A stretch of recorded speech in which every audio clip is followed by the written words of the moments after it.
Good evening, everybody. How is everybody doing tonight? I don't know what's going on. There we go. There we go. You guys have please mute your phones. Hi, Gia. I want to welcome you guys to our Tuesday night Huddle Up.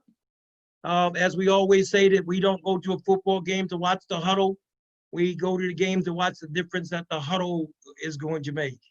And I know that we are in for an exciting time as we have my friend and my brother and my mentor, Mr. Antong Lucky, going to be joining tonight. I'm going to stroll through here to just see the faces that are on here. Hi, Geetha. I see you. I see a lot of our folks joining on the phone. We are Facebook Live in from the Hope for Prisoners Facebook page. I want to say hello to all our Facebook friends out there that has joined in. I see my dear brother, Mr. Curtis Watkins. Curtis, how you doing, man? Thank you so much for joining us here. I see Kendra. I see old faithful, reliable Christy Drawn. I see you. Thank you so much for joining us. I see my brother DP over there. DP, what's up, man? You know, it just, you know, just so everybody know, I don't know if you're aware of it or not, but DP has a Friday night huddle, which is a great alternative to, you know, people can be doing a lot of different things on a Friday night, but what a wonderful alternative to going out doing things, gets in trouble. He has a huddle up on Friday night, and all these streams that on Facebook Live and just doing an incredible job. So thank you, DP. I want to encourage you guys to join in on Friday night for his Friday night huddle up.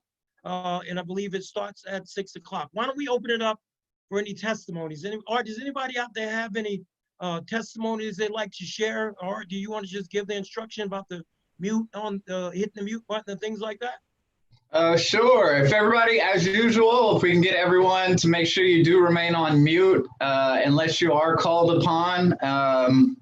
And also, anyone that would like to ask a question tonight, you can either raise your hand via the app or just put your name in the comments and we'll try to get to you. We can't always get to everybody, but we will try our best to do so. And with that in mind, there was someone that had their hand up for about an hour last week that I didn't get around to. So Miss Gia, if you're out there, the floor is yours. Hi. Hi, everyone. Just really briefly, I know at our past huddles, I had told everyone about my situation with my daughter. And at that time, she was missing. And I know a couple of people have asked how did that turn out? And I just want you to know, Jade, if you can come here for a minute, please. She came back home. So I'm so excited. So this is my daughter, Jade. Been down. You guys hey, met Jade, her how at you the Huddle. doing? So, how are you? I'm good. How are you? God is so good. He's so good. So, and at that time I was just, you know, you get out and I couldn't wait to come back home and be with my family. And then that happened and she had been missing for about a year. So I was just worried about her. So for those of you that were praying for me, and I had a lot of women said that, yeah, she's going to come back home. You were right. And so thank you so much. And now my second surprise is, Jay. Also, I had everyone that was praying for my son, Jay. He's in the Army. He just came back from Romania and Bulgaria. So I thank him for his service.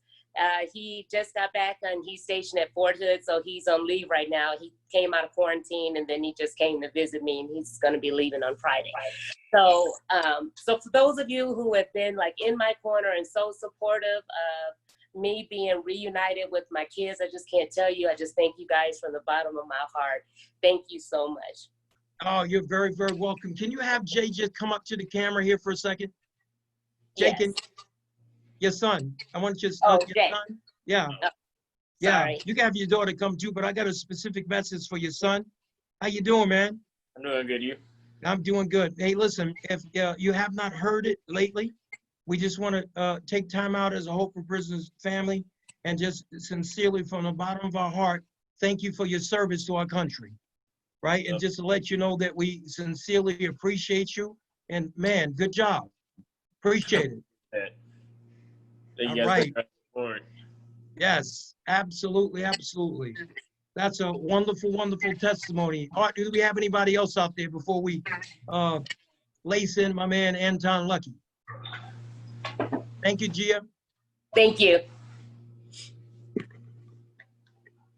All right, I don't know if you're on mute.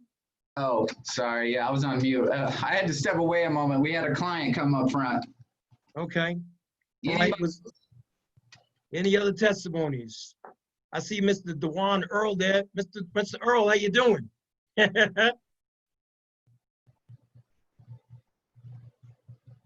All right. Any other testimonies? And again, we're so Can't grateful. unmute. There we go. All right. How you doing, Mr. Earl? Hi, John. How we doing? I'm doing good. All right. I've been working. I'm getting on my feet. I just bought a car. Everything's going great. Okay. Well, good deal. How's work going? I was talking to Lois today, and it's just long and steady and hot. So Yeah, it's going good though. Well, good deal, man. I'm very proud of you, man. Just keep up the good work. All right. All right. Do we have any other testimonies? Thank you. Anybody praise report? I'm looking for some hands. I haven't heard from Melody in a while. I know she always has something enlightening to share with the group. Well, we got to make sure Melanie finishes eating her pizza. And Melanie, you cannot bring pizza to the Zoom call without, having an Uber over to everybody else to have some pizza. I saw you. It's actually grilled cheese before I go run right now. How are you? I'm doing good. I've had a lot of ups and downs, but I just know the way everything's supposed to go is going to play out. But, That's I right. started thinking we use God against people when it should be for people. Instead of saying God closed the door. No, God's got it open, but the enemy is stopping it because God wants you there. Yeah. The enemy doesn't want you to go there. And it all Right. hit me yesterday when I was talking to a friend. So I'm just back on the train of, living the high life and just doing what I'm supposed to be doing. I know where God wants me and I just got to stop giving up. That is so good, Melanie. Stay encouraged, and it's good to see you here every Tuesday evening. All right, I think we have time for one more before we turn it over to Mr. Antong Lucky. And man, you guys are in for an absolute treat. I see Mr. Sandy Neely. Mr. Neely, good to see you, man. It's good to see you. All right. So, hey, listen. So without any further ado, I want to introduce you to our speaker. I have known Mr. Antong Lucky for quite a few years. Have traveled all over the country with him, being everywhere with our Stand Together cohort from either San Diego up to Vermont. We had an incredible time last year in Vermont to hanging out in a church in New Brunswick, New Jersey with Pastor Buster Soares. But he is absolutely one of the greatest leaders that I know. Antong Lucky, I'm gonna read through his bio. Antong Lucky, the founder and former leader of the Dallas 415 Bloods gang. He's the urban specialist, master educator, and national engagement director for OGU, which is Original Gangster University. At an early age, Lucky was embroiled in a life of crime, gang violence, and drug dealing that ultimately landed him in prison. In prison, Antong denounced his gang affiliation and started to read lots of books to educate himself, and he began working to unite rival gangs. Antong quickly rose to become one of the most respected and sought after mentors in the prison system. His teachings of conflict resolution taught fellow inmates how not to use violence as their primary language, but instead practice peace. Antong has spent the last 20 years working to end violence in communities by training OGs, the original gangsters, across this country to effectively mentor youth away from the life of gangs, crime, and violence. Most recently, Antong trains police officers on effective community engagement strategies. Antong is a sought-out speaker on issues of eradicating violence, reentry, criminal justice reform, and bridging the gap between law enforcement and community. If you guys would please put your hands together for my brother, my friend, Mr. Antong Lucky. Give him a big hope for prisoners. There we go. You can't hear them clapping, Lucky, but they are clapping. I see all the smiles on the face. And Lucky, I'm going to turn it over to you. Okay, man, I really, really, really, really appreciate you, John, and Hope for Prisoners for all you do. I got to pay whoever wrote that bio, man. That was pretty impressive. I like that. I got to pay them, tip them. But I appreciate what you do, John, and what you're doing with Hope for Prison. I appreciate all of the mentors and everybody that volunteer with this organization. It is a model that's needed across the country. So I will say that. I see my man Curtis Watkins. We go way back. We all share a mentor in Bob Woodson. Been knowing Bob since I got out 20 years. And so met him with Bishop Omar and Curtis. So I just want to say that, man, I appreciate what Hope for Prisoners is doing. I appreciate my brother John. He is truly a leader, and he's truly a man of integrity and honor and all that good stuff. So that's my brother John. I just want to say that. And I want to just briefly talk about me, but I want to kind of give some points on what I've learned in life. But my story is kind of similar to most people's story. Grew up in the housing projects here in Dallas. My father was sentenced to 50 years when I was 9 months. He ultimately did 37 years in prison. So it was safe to say I grew up a single parent without a father. And probably every statistic known to people who keep statistics probably affected me. But growing up, I was a straight A student. Very smart. I enjoyed bringing straight A's home to my grandparents, who were like my primary caretakers because my mother worked most of the time. And so my grandparents were the ones who took care of me. And so as a straight A student, I remember early on, the teachers at the school was having conversations about moving me up a couple of grades. I was ultimately placed in a talented and gifted program for students who exceeded expectations. But it was right around 6th, 7th grade that I realized something that I think most kids realize when they get in 6th and 7th grade, is that in urban communities, the name of the game was survival. And so as much as I wanted to continue bringing good grades and all that good stuff, my neighborhood dictated survival. I had to survive. It was about survival. And so every day going to school, we would fight. My neighborhood would fight these other guys who had identified with the Crip gangs. And these gangs that we would just fight for no other reason. It was just kind of embedded into that idea. And these gangs would jump on us until one day, myself, my cousin, and a few friends decided we were going to start the first blood gang in Dallas. And it wasn't something I was proud of, but at that particular time, it made sense. And one of the things that we said was that we were going to be the most roughest, toughest, ruthless, feared gang in the city. At that particular time, there were no other blood gangs, there was only Crip gangs. And we lived up to that declaration. Nightly news, it was just everything. But it was out of survival and protecting the neighborhood. It was out of all that. So I got into a lot of stuff. I had so many brushes with police and law enforcement that I can't even name. I went to juvenile, state school, back to state school, placement. I went through all that stuff until ultimately one day I was standing in front of a judge and expecting to go home. It was the first time, John, that I ever wore a suit. So I had a suit on. And I was standing in front of a judge, expecting to go home. And that judge said to me that I was a menace to society, and he sentenced me to prison.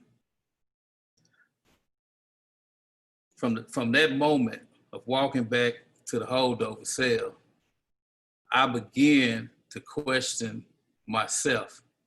I began to ask myself, because I'm skipping over a lot of stuff. There's a lot of stuff happening. I just want y'all to track with me. I don't give you everything, but I'm just giving you bits and pieces. But I was being very introspective with myself, saying, how did I go from a honor roll student to being called a menace to society by a judge?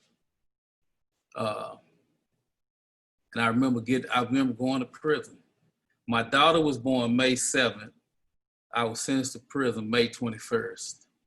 So she was a baby. You know, I was my first daughter, first child, and then 2 weeks later, I'm sentenced to prison. So all this stuff was impacting me. And so when I get to prison, I was celebrated in a way at 19, 20 years old, I didn't understand. I mean, I had my name and reputation had preceded me, you know, as being the founder of the Bloods, blah, blah, blah. I didn't know it came with all those perks when I got to prison, because you had guys who were coming from all around the city. I mean, coming from all around the unit, trying to meet me, trying to see me. It was strange. And all these, and I was seeing young people in prison, or coming in prison at that particular time, who were saying things like, oh, gee, I put in work. I held it down for the hood. I've been holding it down for the hood. And I remember asking these young people, little friends out the neighborhood, how much time you got? And 99 years. I got a life sentence. I got 45 years. I got 2 life sentences, because this was at the height of the gang stuff.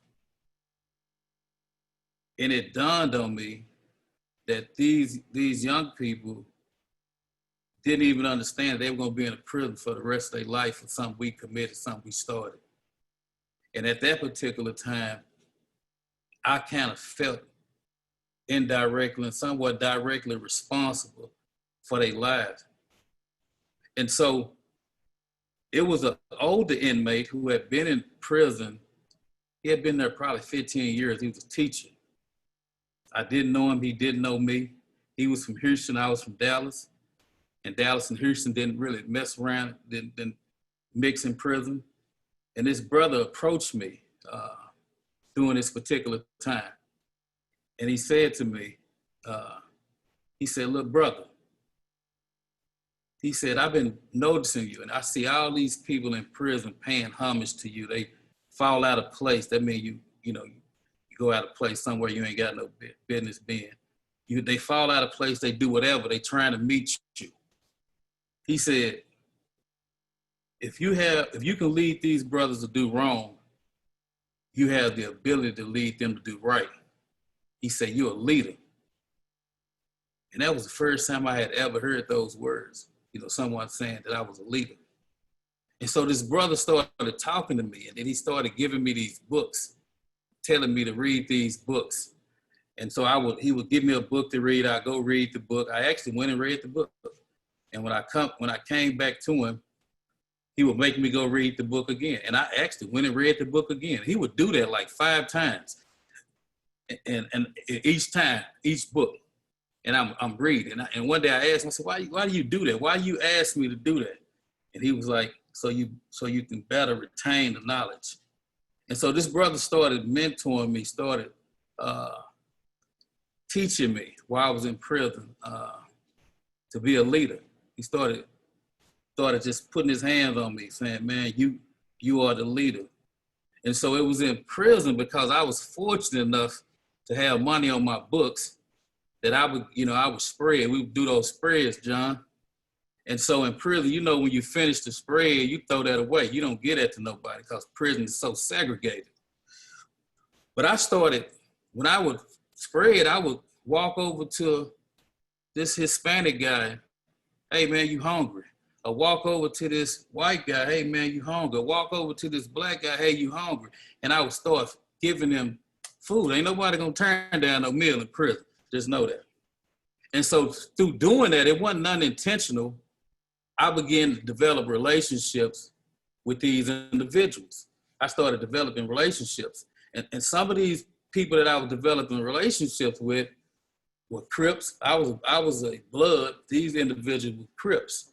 And so through me giving them food, it created a relationship.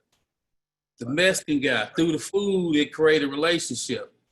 White guy, through food, it created a relationship. And so I started having these relationships with different people. At the same time, working on myself, educating myself. I made friends with the librarian, who was a little bit of white lady. I thought we weren't talking anymore. Who had she began to give me all these books. Whenever the prison got new books, she would give me first action with these books, and we began to have conversations. I began to started teaching. And so in this small period of time, I began to, and I ain't gonna say me, it was just, I was the vessel, began to bring all these brothers together who was part of different gangs, who was part of different sets, and we were coming together. And one of the things we were finding out was that we had a lot of stuff in common versus the stuff that we had against each other. We had a lot of stuff in common. And so I had Bloods, I had Crips, I had Aryan Nation, I had Mexican Mafia, Texas Syndicate. All of these was my friends. And it wasn't nothing it wasn't intentional, it just happened. And so in the prison, people who've been to prison, you know it's segregated. And at one point in prison, it was a white guy who killed a black guy. One early morning, we was going to lunch. We going to breakfast. And so the prison went on lockdown. The tension went up. A race riot was on the horizon. One of the guys that I had built a relationship with was this guy who was, his name was John. He was the head of the Aryan Brotherhood. But this was my friend. This dude had all kind of tattoos all on his face, on his head, you know, the big cross on his, but that was my friend because I was able to, you know, I was connecting with people beyond their physical and what they look like, what they claim. I started humanity in each individual because I got my humanity back in prison. I started to feel and learn and all that stuff in prison. And so I went to John at the height of this race riot about to break out and had a conversation with him. And then I went to the head of the Black guerrilla family who was calling shots and had a conversation with him, and it totally squashed a potential riot or retaliatory riot. It squashed the whole thing. And so at this particular time, I didn't know that people started looking at me as the leader, as the spokesman, not just for Black, but for the prison. And so from that point, I began to work with other brothers. I started teaching the whole 9 yards. But when I was in a day room one time. I'm going to get to the good part. I was in a day room, sitting in the day room.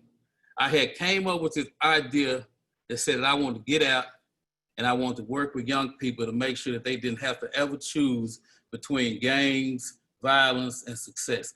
That's the pact that I made to myself. And I created this whole program to do so, right? And so I was sitting in the day room one day and I was watching TV. And in the day room in prison, when the news on, it's loud, it's super loud. Nobody watches the news in prison. If the story's on, it's One Life to Live, a General Hospital. They knew them people by name. They knew what was gonna happen next. And you better not make a word. You better make a sound while the story's on. Because brothers would be glued to the TV, staring at the TV. And I ain't never understand it. This particular day, the news came on, and it was a brother in my neighborhood with two of my cousins saying that he wanted to create peace in the neighborhood. He wanted to work with the gangs, and the brother was on TV. His eyes were closed, and it happened to be Bishop Omar. And so he was talking about peace with my cousins. And so I immediately wrote my cousin and said, man, whoever that guy you with, connect me with him. Because I had no connection with the outside. They didn't know what I was doing in prison. And I didn't know that they told him that if you want to do anything in this neighborhood, you got to get with our cousin that's in prison, talking about me. As luck have it, 6 or 7 months later, I get released. I meet Bishop Omar.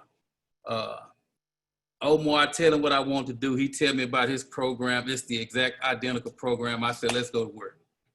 First thing he told me was, we got to go to the Crips neighborhood and get them on board. And I said, what?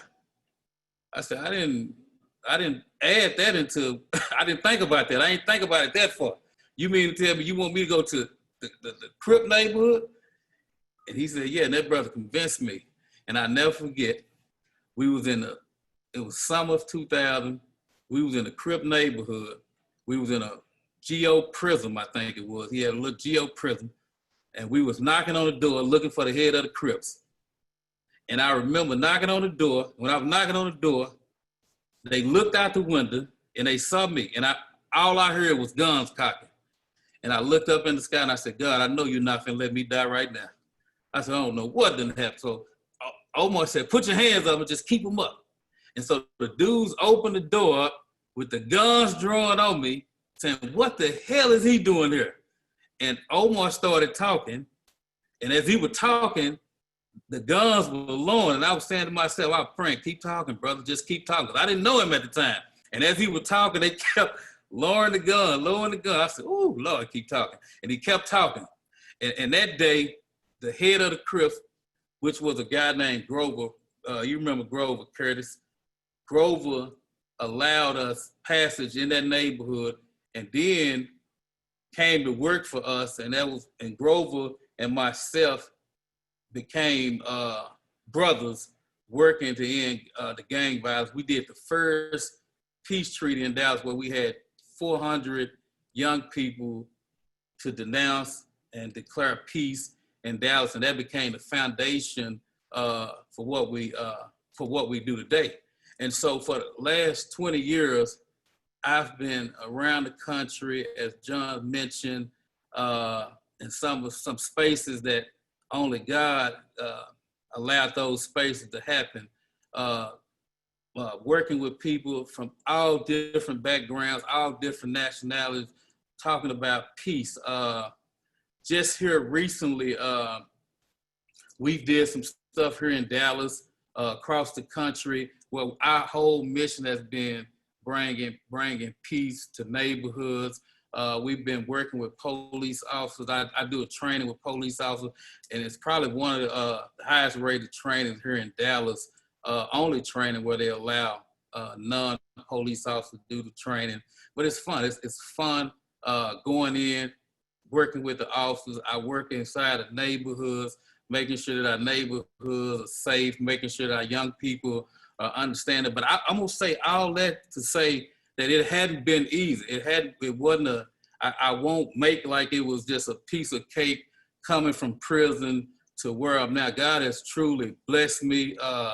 I'm so blessed. God tells me to get off my knees, get up, get to work, but I stay on my knees, thanking him for the blessings and the places that I've been out this country, just doing what I do. But it hadn't been easy. It was a tough fight that I had to continuously push for. And I learned some key lessons during this time of coming from prison to where I'm at now. It's a bunch of lessons that I learned that I just want to share with you guys. And then I want to open up, because I know my story is no different than anybody else's story. I know we all have struggles and stuff that we went through and that we've been through. So I get that. But I want to share you some stuff that I learned doing this. And I learned this from Bishop Omar.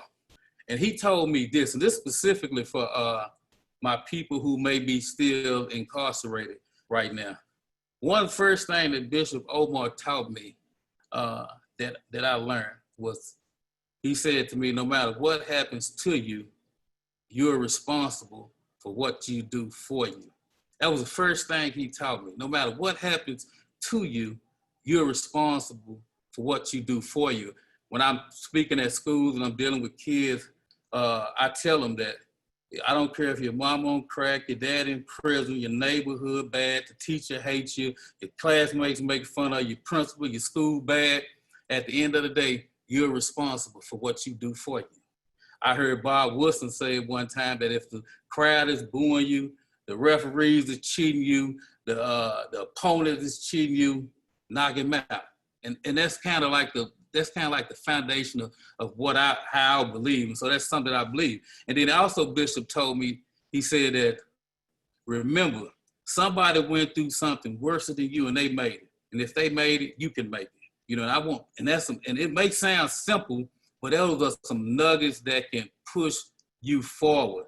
Understand that we all know that there's a lot of people who are in worse situations than we are, and they're doing better, and they more happier than we are. And so if they can make it and they can succeed through their situation, so can you. You know, and that's what my people that's in a situation. And I got another one. Don't teach what you don't know. If you don't know, seek it. That's something that I always do. If I don't know something, I don't teach it. I seek it.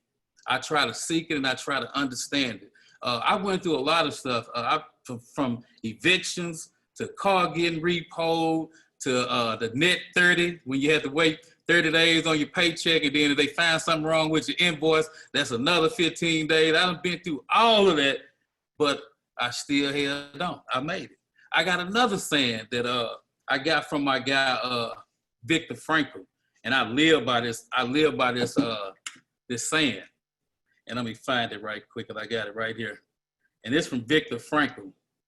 That's one of the books I read in prison. If you never read Man's Search for Meaning, make sure you go pick that book up. That's a good book. He talk about how he survived concentration camps, and that brother's story really uplifted me in my time when I was in prison, and he helped me. And what he said was, when we're no longer able to change a situation, then we're forced to challenge ourselves. I live by that. When we're no longer able to change a situation, then we are forced to challenge ourselves and change ourselves. And that's something that I live by. I got that from Viktor Frankl, and he helps me. And it's a lot of jewels and a lot of books, a lot of stuff that I've read over the years that has really, really, really helped me. But I'm gonna pause right there, because again, I want to entertain some questions. If someone has some questions, I don't want to just be talking at you, because I've been around the country doing this stuff, and I understand our stories are the same. We got the same stories. My story is no different than nobody on this phone.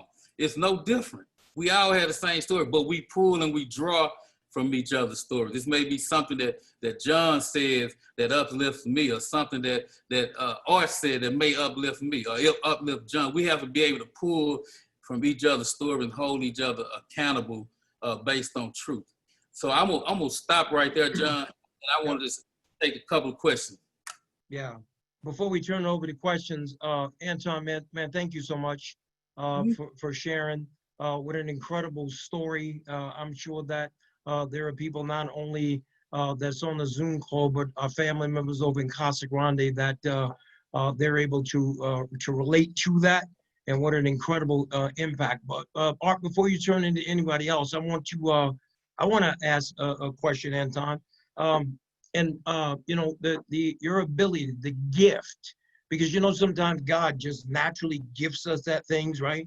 And before we turn that over to Him, right, we misuse the gift. So your ability to be able to, that gift that you have while you were in prison, to bridge the gap between, you know, the different gangs, right?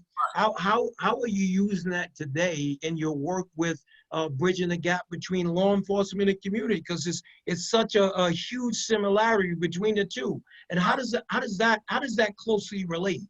Man, it's so simple, John. That's a great question. And I'm gonna tell you, and I'm gonna answer your question. But my training with police officers, how to engage properly with communities, right? And mind you, this is the first kind of training. When I go in, I have my assistant put a picture of me in my white prison suit on the projector, and 95% young Anglo police officers who are going into urban communities. So you got to understand that when I walk in the room after 5 minutes of staring at my prison picture, that everybody in there red as they could be, right? and the tension is high as it can be. I want that, right? Because I'm dealing with implicit bias, so I want that, right?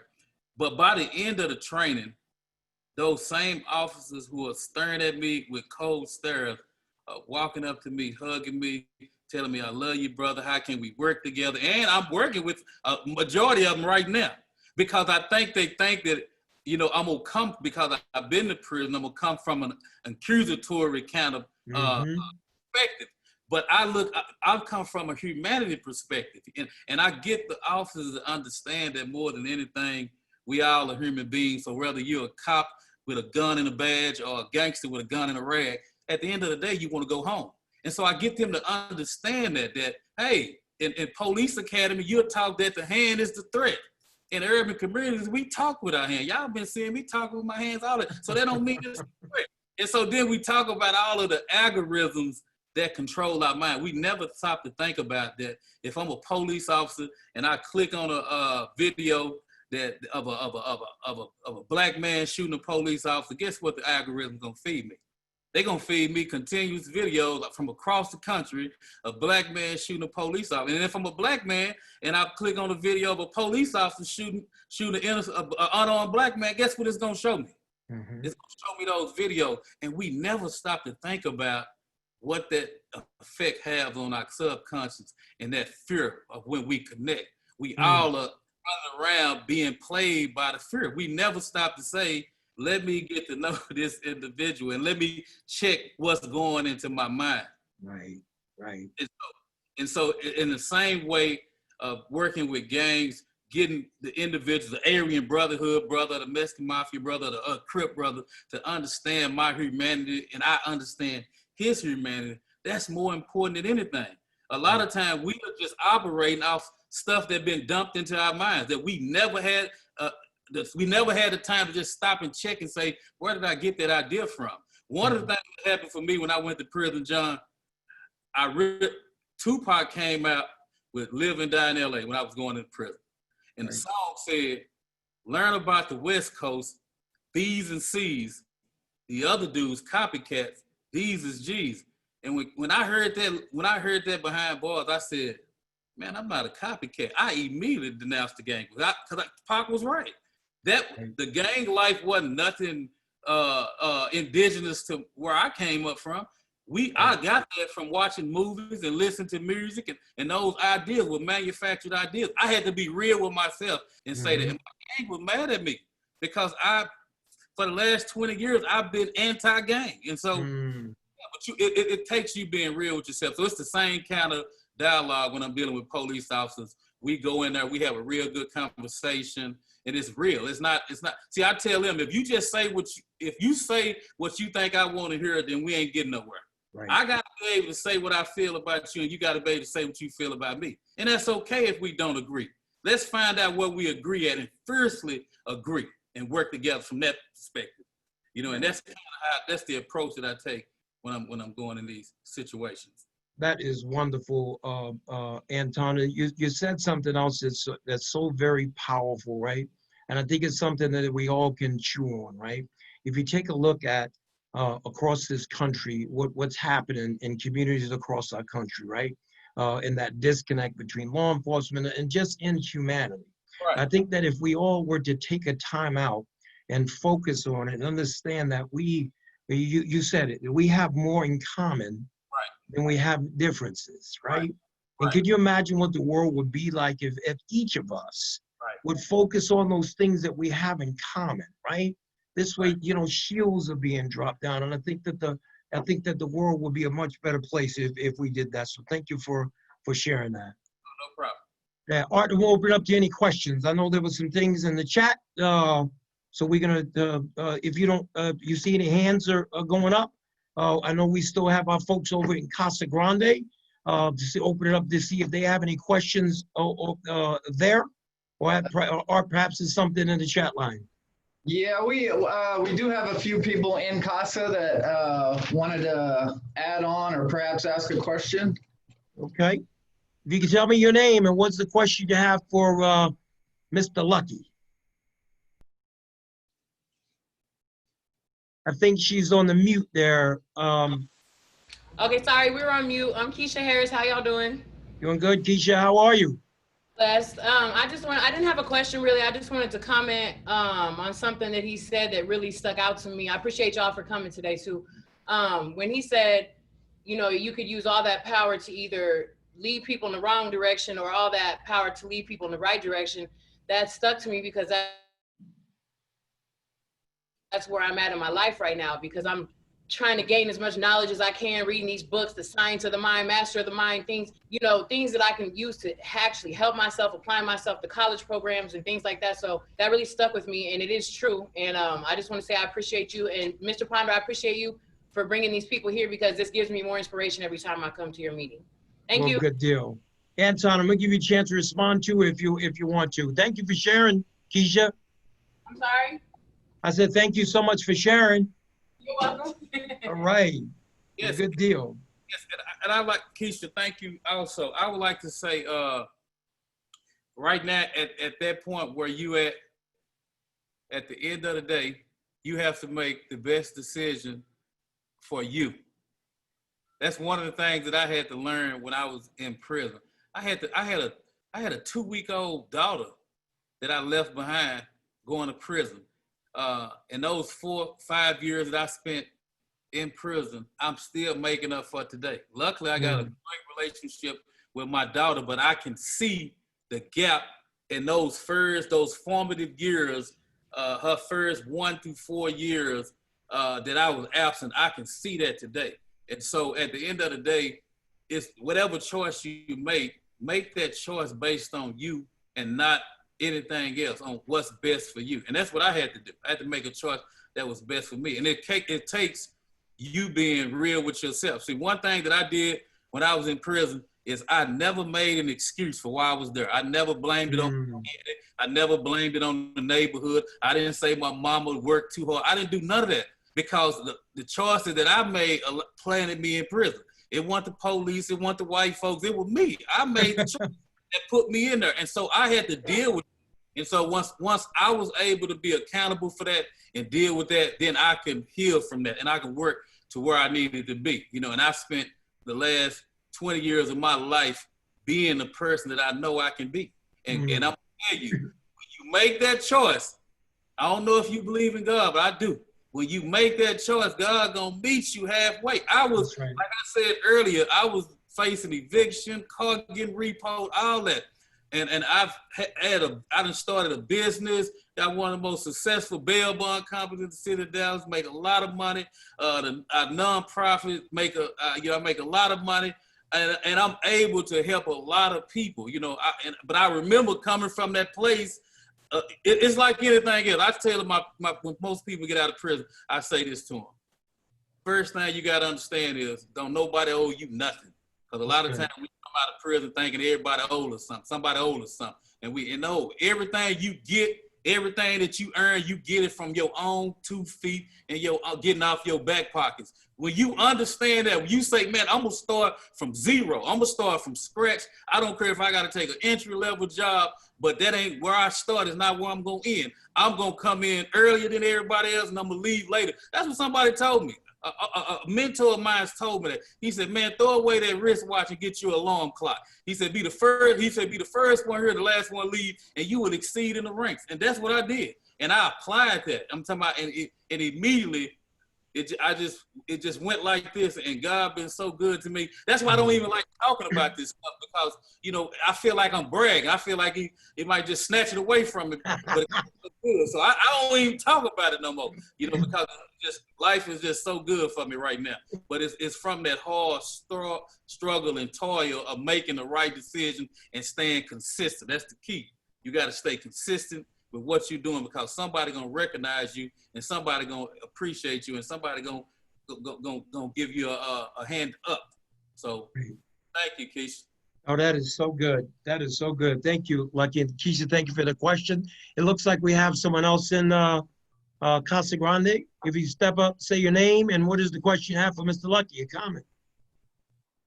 My name is Mitzi Hendricks. I have a comment about everything. First of all, I just want to say thank you for allowing God to use you. Your testimony is fabulous. If you wouldn't have went through what you went through, God wouldn't have been able to use you to change somebody else's life. That's first and foremost. I've been waiting to get here for 3 years. When I came to prison, everything was no. So it's been a fight. And I don't have another run in me. So this is it. Yes. Yeah. Whatever God has planned for me is moving. And I'm thankful to be here. I'm thankful for the services that you guys offer. I think that it's important for us to take advantage of these opportunities that have been given to us to change our lives. There's a reason why we're all here. And the best way to do your time is with God, because he's the right way. He has a whole plan laid out for us. And when we deviate from it, it leads to death. And we're at right now. So I look forward to the many opportunities that you guys have, and good luck and God bless you. God bless you too, man. Give her a hand for that. That was awesome. My goodness. Lucky, I thought she was gonna start preaching there for a minute, man. I thought she would. That was good. You know, I love it. I love it, Lucky, when and you probably seen this yourself. I love it when I see people in prison, right? And you know, sometimes you listen to people and in their conversations, because we've been doing this a long time, we can say that person's gonna come back to prison. That person's not done, right? That person's got another run of it. But when you hear people say that I don't got another run up in me and I'm done, I'm sick and tired of being sick and tired, man, that gets me excited, because that was where I was at my rock bottom, where I didn't have another run up in me, man. And I'm done. I can't do this no more. That's when God could really step in and do something. Oh yeah, John, it was from where they sit. I remember when my brother, we go around the country together, Deion Sanders. Yep. Deion Sanders came and spoke at a prison I was in, and I never forget. I remember what he had on, everything, and he came. And now today, that's my brother. We go around the country together, the whole 9 yards. It's a testament to what God can do. I was sitting right there. I want you guys to know that just because you sitting there don't mean it's over for you. Trust me, please. When I left prison, I told everybody in prison that they told me, they said, Lucky, you got an X on your back. There's not no jobs for you. You ain't gonna be able to make it. You going back to the drug game. I said, what? I said, just because I got an X on the back, that's on my back, that's gonna be what qualified me to get the job. Yeah. And so I came out with that in mind, never looked back, never violated, never went back. And it was a struggle, but I stayed consistent. God bless me. So everybody that's sitting in there in those seats, man, make up your mind for you. Some of you all have children. Make up the mind to say, I'm going to stay consistent. I'm going to start. Don't have a bunch of ego. Start wherever you can start and say, I'm going to build from that. Good character, integrity, good quality. All that stuff counts in terms of your success. That's all it's about. And you got to find the right people. I had Bishop Omar, who touched me, who mentored me, Bob Woodson, who mentored me, Curtis Watkins that's on the phone, who mentored me. I had some sharp brothers and sisters in my corner that I was always sucking up the game for. And they was ahead of me. So I didn't, I respected my position. I knew that I had some soldiers that was molding me, but I knew I was coming. And so right now I'm in a position where I help a lot of brothers and sisters coming out of prison and gave hundreds of jobs to people. All that good, I do that now. And I do that in my sleep. I just can call a person and say, hey, I need you to hire this person. They're going to do it just on the strength of me asking. And if you're a good person and you ready, you take advantage of that. That's just period. So where you at right now, man, is not your destination. Man. That's just you're on your way to somewhere. And understand that, and know that, believe that in your heart. Next, we need 5 years from now, one of you guys on this Zoom doing a call with somebody else sitting in those seats. Right. Yes. All right. I think we have somebody on in the message, a chat and a question in the chat. I think Jesus Robles had a comment. Okay. Jesus. Hey, what's up, John? How you doing? I'm doing good, man. How are you? Oh man, I'm doing amazing, man. This was man, Antong, man, thank you, man. Like when I went into prison myself, man, and this is like a comment, man. I seen one of my little homies, and I remember the day that I picked him up to put him on the hood, and he went into prison. He was only 18. He was doing like 20 years, man, for putting in work. And I asked myself, like, damn, you know, it broke me because I was telling him, like, hey, man, I'm about to drop out this stuff, man. This is not even worth it, man. Like, look at all this. And he just had this face on him, like he didn't even know where he was about to go into. And it's just what you said, man. You know, you said you were asking people like how much time you got, like 2 life sentences, like damn, you know. So you know, that really spoke to me, and it just, I've been feeling bad, and I've been feeling like it was my fault. But you know, I mean, everybody has their own choices, man. But like I said, I had a comment on something you said, because every day I'm on my knees praying, and you know, you're right. You know, get up and get to work. That's most definitely, man. And I appreciate you, man. I remember hearing your name a couple of weeks ago, and I was waiting for your story, man. So thank you very much. You know. Thank you, brother. And I would say, for me, because I feel like you, I dedicate my life to making sure that young people don't go through what we had to go through. You know, so I wake up every day. You know, Viktor Frankl said, when you find your why, you can almost figure out the how. You just got to have the why. And my why is, I don't want nobody else to go through what I went through. I don't want no other young person, a honor roll student, to have to choose to be a gang member and indulge in crime versus going to college and being successful that way. I don't want no other young person to have to make that choice. And I spend my life every day working to that aim, you know. Yeah, man. Well, thank you, man. I appreciate you, and that's most definitely spoken to me, man. Thank you very much, man. Appreciate you, bro. Good deal. Art, who else we have in the chat line? I believe Donna out there would like to make a comment. You out there, Donna? Yes, hello. Hi, so much just resonated, but again, the no longer able to change our situation forces us to challenge ourselves.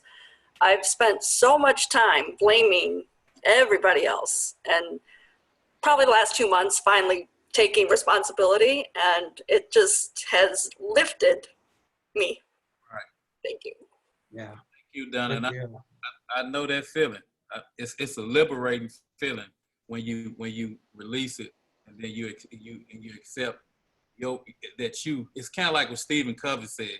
You have a circle of influence and circle of concern. When you work inside of that circle of influence, the things that you can change, it's a freedom that you get. It's a freedom. A lot of times we worry about stuff that we can't even change. That's beyond our prevention.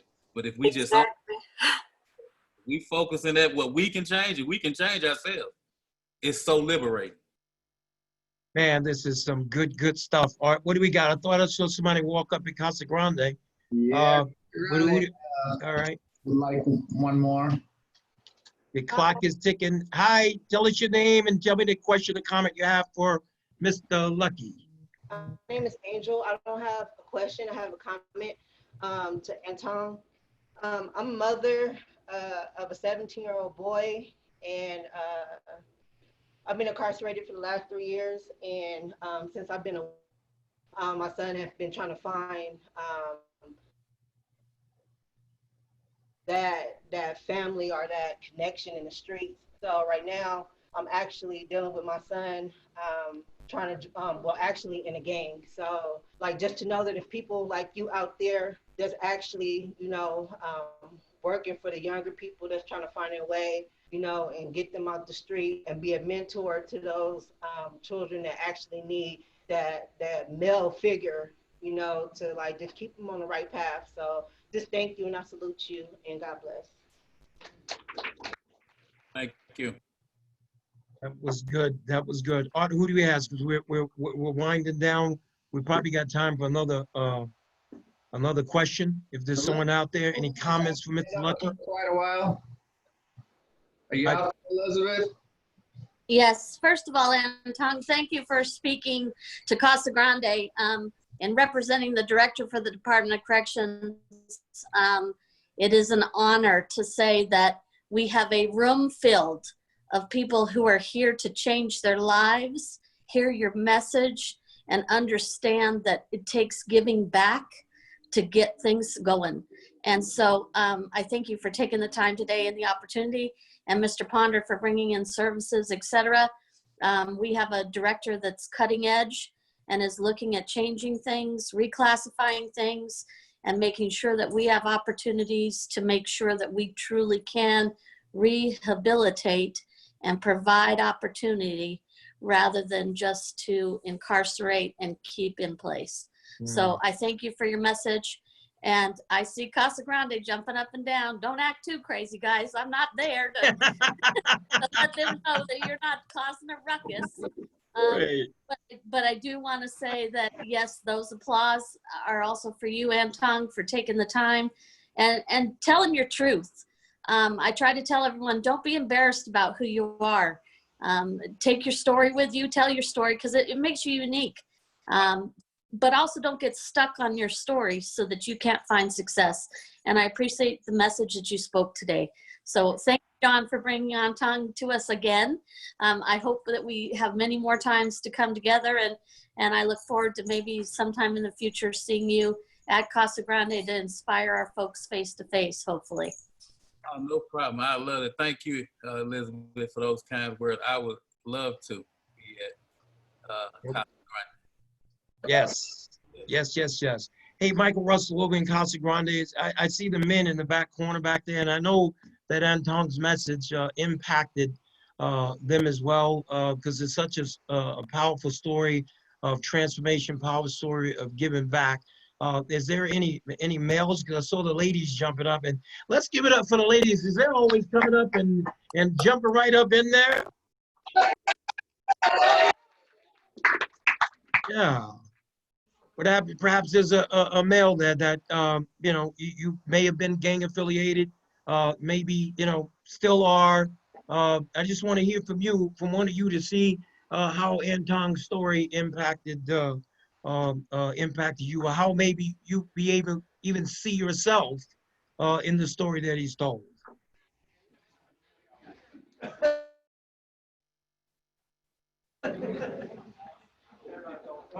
We got one, Jon.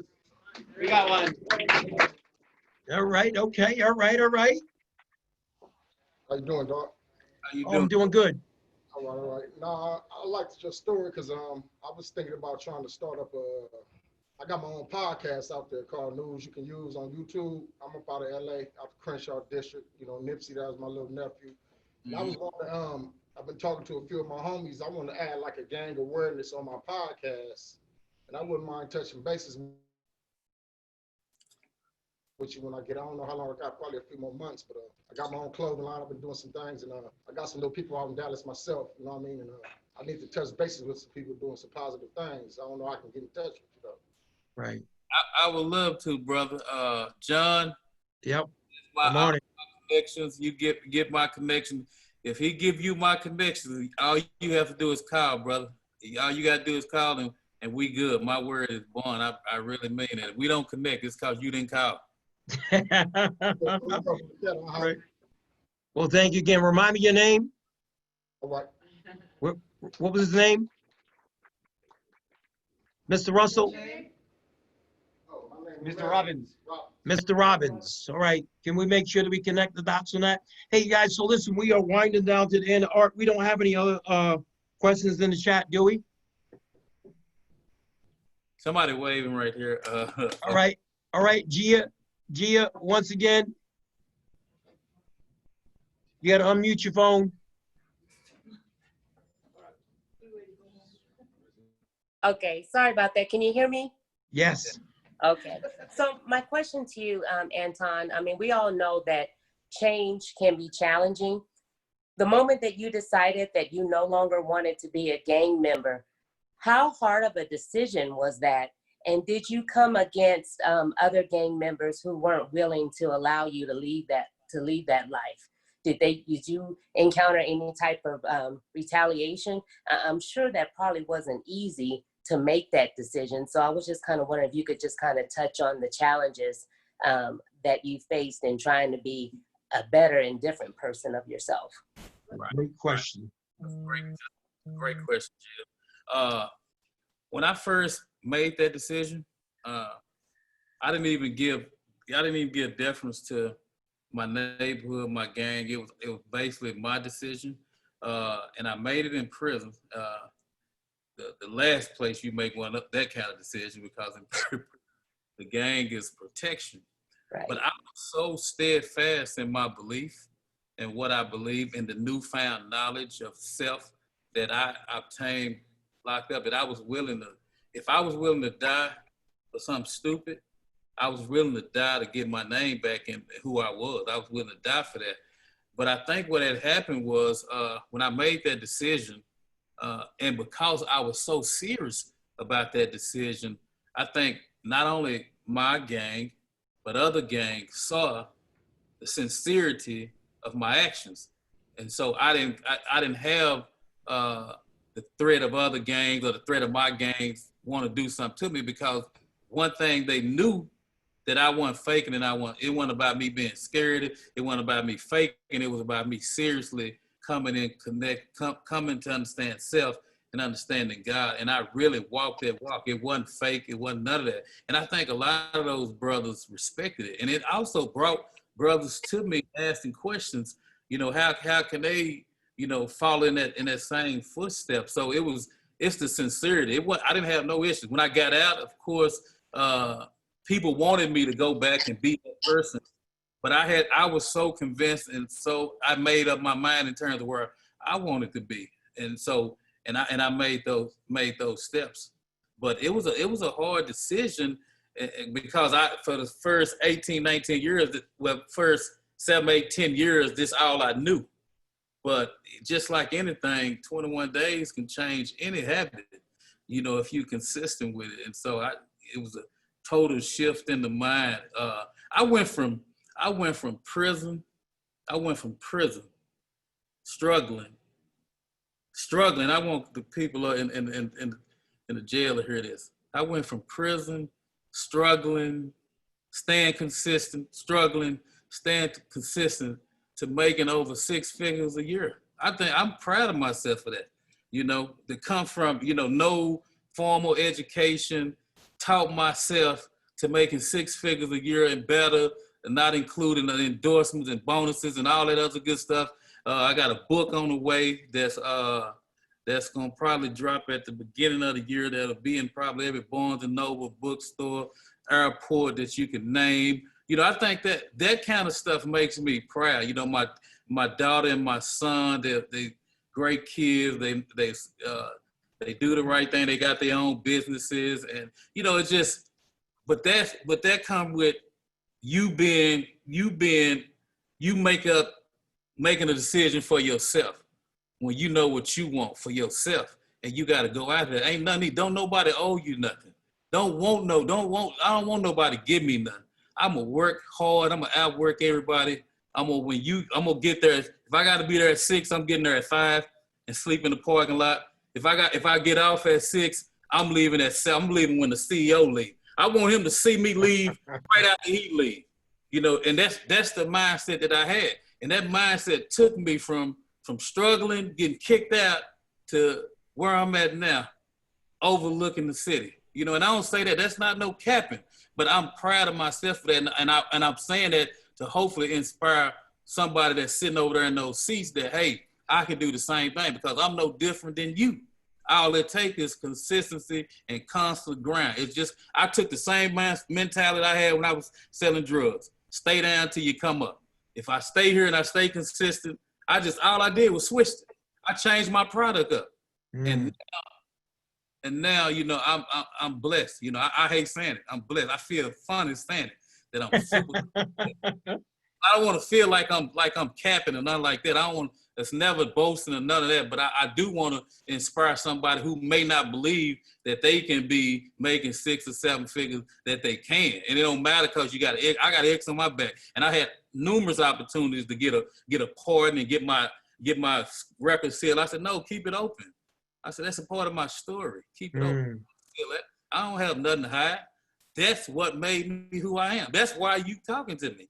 You know what I'm saying? And so I want them to have that same kind of drive. I want to see that room of people that's sitting right there soon doing the same thing. Mm. You know, 6 figures and helping their people, helping someone. All you have to do is, and I'll be quiet with this. This is what I learned.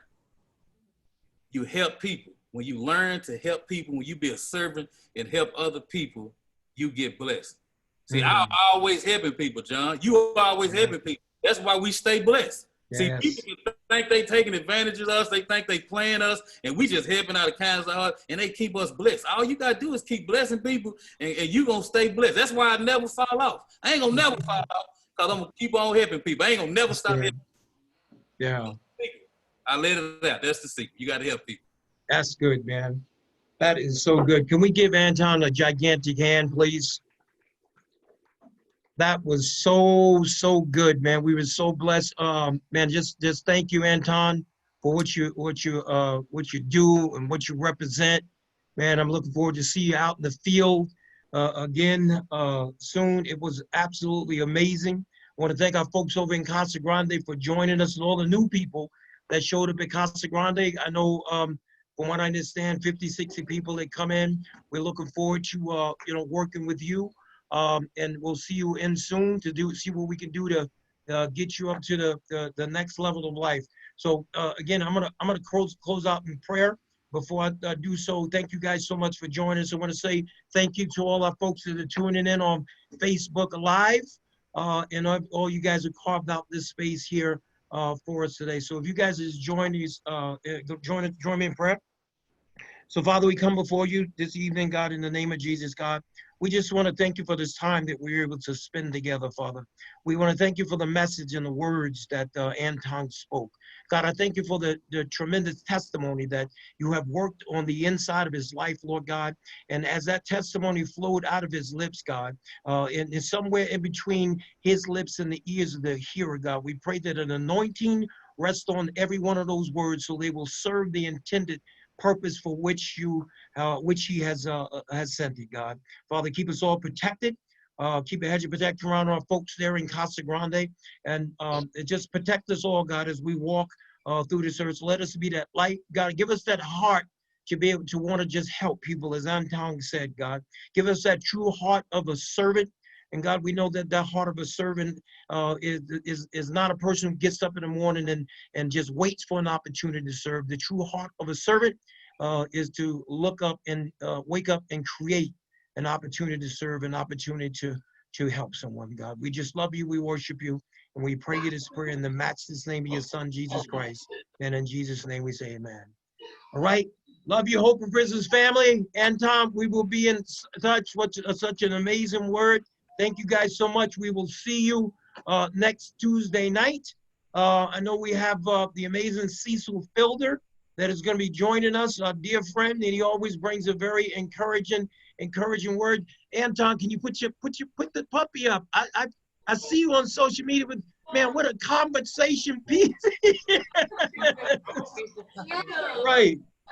All right. Well, good night, everybody, and we will see you guys next week. Much agape. Right. Likewise.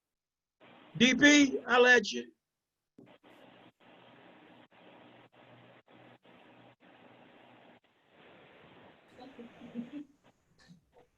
Wave goodbye, Ben. I did. I know, wave some more.